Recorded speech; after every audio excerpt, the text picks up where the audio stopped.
is it possible? And if so, what is the best way to get a fearful avoidant partner to recognize what they are and how to help them? I would like to offer probably five tips on this. So first, I think we probably want to define fearful avoidant attachment, which is also referred to as disorganized attachment. And let's take a look at what are some of the struggles and strengths that they may have, and how we might approach partners like this with a spirit of generosity and from a place of support as opposed to criticism or judgment, so that they can feel increasingly safe with us and therefore increase the sense of harmony in our relationships. So first thing is that fearful avoidant attachment, also known as disorganized attachment, is a complex attachment style, and it's usually characterized by a mixture of what appear to be conflicting behaviors and emotions. So individuals that have this attachment style, they usually experience both these kind of intense desires and yearnings for closeness, but at the same time, they're very fearful of rejection or abandonment. And so they want that emotional connection and intimacy, but then they kind of push it away because they don't want to be hurt, right? So closeness, there was never a safe way to be close to someone. There was always a threat surrounding that emotional closeness. So why is that? Because they might have had an abusive caregiving experience in childhood, or there may have been more subtle forms of emotional dismissal and enmeshment going on. And that can lead to a really deep sense of internal conflict and ambivalence regarding trusting ourselves, trusting other people, and trusting that the way we're showing up to relationships is really authentic and true. And so because of that distrust and suspicion, there can be a lot of unpredictable behaviors. They can kind of oscillate between pushing their partners away, but then desperately seeking that person's validation and support. They can struggle with unresolved trauma and find it kind of challenging to maintain a stable relationship because of this fear of both being rejected and taken over, or engulfment, they call it, right?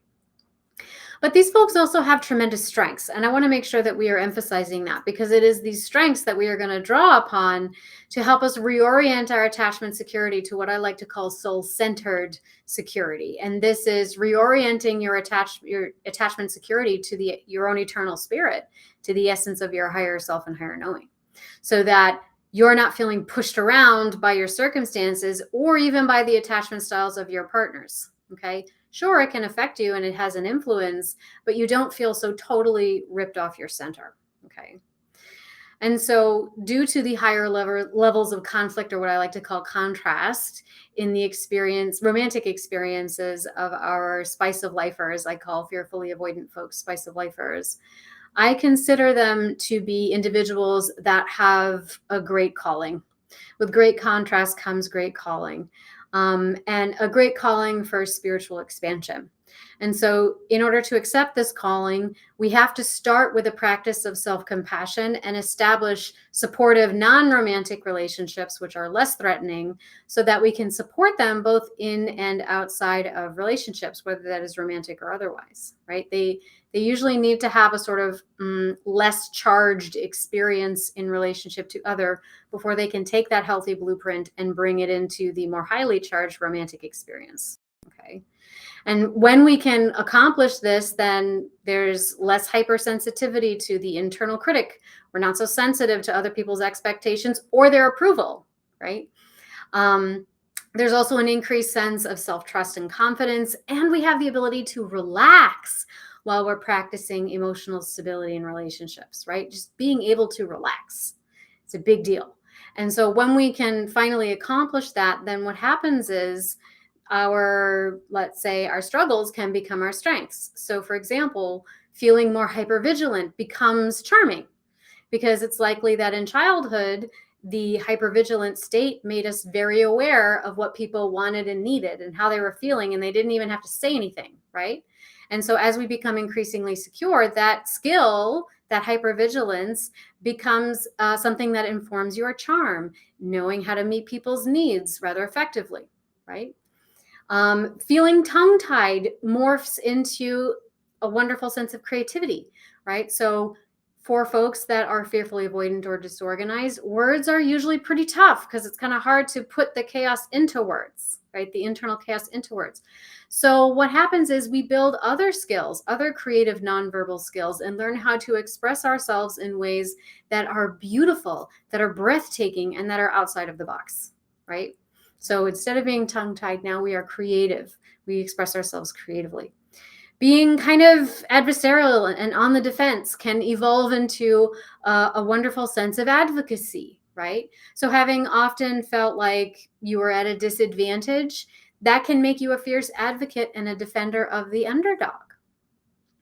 And when you can step into that role, you're also becoming an integral part of a community, right? Additionally, our cynicism can evolve into just having good savvy, right? So more than other people, I would argue that spice of lifers, people with fearful avoidant attachment, probably have seen and understand the darker side of humanity more than others, which means that they are rarely caught off guard or surprised when things don't go well. And so they can suss out a situation like nobody's business. And that is a really good friend or partner to have by your side, right? So for the rest of this segment, I want to just share, taking all of that into consideration, I want to just share a couple of tips for when you are approaching someone that may have a fearfully avoidant attachment style, or what I consider to be a spice of life attachment style. So the first thing is you really want to release your own agenda for them, okay, even if it is well-intentioned. So our inquirer here kind of sounds like they have an agenda for them. You want to let go of that, because if you approach any situation with a fearful avoidant partner and you have that underlying agenda for them, even if it's well-intentioned, they are going to experience that as controlling, as bullying, or as unaccepting of who they are as they are right now, okay? Now, you can be caring and present for them without needing to point out what you think is wrong or what you think they need to improve. Instead, you want to focus on your own experience and the impact that they may be having on you. So you want to express these things without blame. You want to use firm but flexible boundaries. And then you want to let them have what feelings and reactions they will. Really allowing them to feel their feelings gives you permission to feel your feelings too, without needing to be improved upon or experiencing conditions of worth and love, right? Now, if you want some more specific help with this, I do have a video on my YouTube channel. It is called 6 Effective Tips for Communicating with Fearfully Avoidant Partners. I might even have a picture I can share with you here. Yeah, it's this one. So I have this video on my YouTube channel, 6 Effective Tips, Communication with Fearful Partners. It's going to break down a couple of tips step by step, showing you examples of what not to say and some alternative examples of what will land better. Okay, so the next tip is you want to be patient, okay? And don't take things so personally. So you want to recognize that these partners may have conflicting emotions and they struggle with expressing themselves clearly. So if they are sending mixed signals, it's usually not malicious, and they're going to need some time to work on themselves and sort through their own feelings and their own ambivalence before they can truly know how they feel about you. So you might say, well, they're telling me one thing, but they're acting another, or they're acting like they're interested, but then they say they aren't. That's because they have different parts in operation within them, and no one part of them is any more true than the other. The conflict, the ambivalence, the discrepancy you see between their words and their actions is the truth, okay? So it doesn't mean they don't love you at all, and it doesn't mean that they don't want to be with you at all. It means that they've got both of those things going on inside of them. And so you want to, at that point, you have to ask yourself, like, what is my level of investment here? Okay, because they've got some work to do. Third, you want to be consistent in your communication and your behavior, because that is what's going to build trust over time, even if they are being inconsistent. Okay, don't let your behavior be a response to them. No, you are going to be the rock in the storm. Okay, you're not going to get pushed around by the waves or the wind. That's not who you are. You are going to be the rock in the storm. So even if they are being inconsistent, that's not your bag, right? So that includes things like responding promptly to messages, keeping your promises, and being reliable. Now, if you say you're going to do something, do it, whether or not they're going to reward you for it, right? And if you do, then in time, they will start to trust you more, and they will start to experience you as a safe and consistent person. And what happens is that gives them permission to show up more consistently as well. Number 4, acknowledge their agency. Okay. Now, even though they have this ambivalence, even though they have this inner chaos going on, they're actually tremendously capable people. So don't let that fool you, right? And what these partners really need, even if they act like they don't, even if they say they don't, know that they do. Okay. And so these partners, what they really need is for you to support them and not save them. Stop trying to save them. Okay.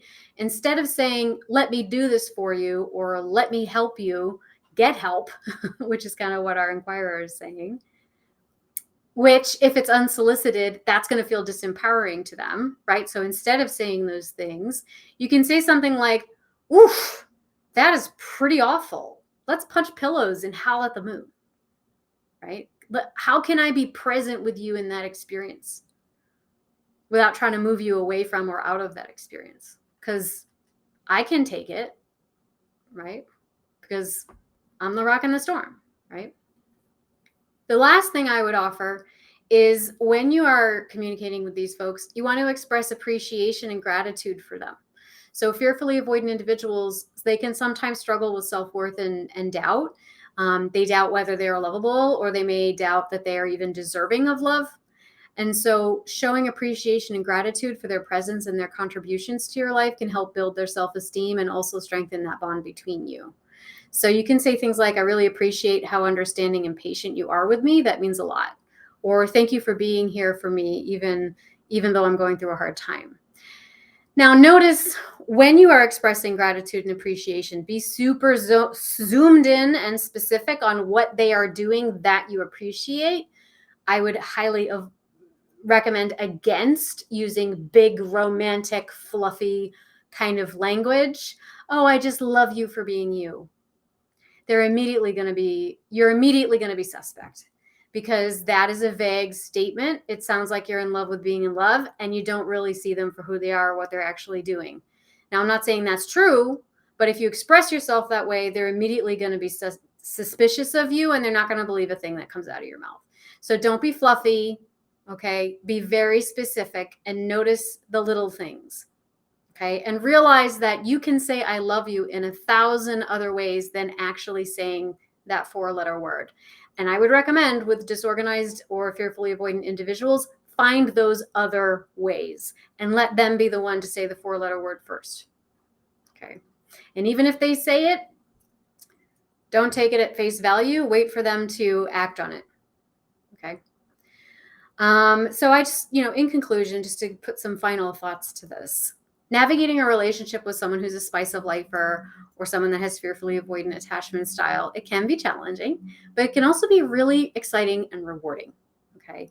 Because when we can understand these underlying dynamics, it allows us to acknowledge their struggles, but also embrace their strengths and be able to draw attention to their agency and capitalize on those strengths so that they can start to experience more generosity and reciprocity in the relationship and safety. Okay, that's a big one. Because remember, they're on their own journey of growth and healing too, right? And so your job is not to rescue them or fix them or tell them how they need to fix themselves. Your role is to create a safe space so that they get to show up as their most authentic self, right?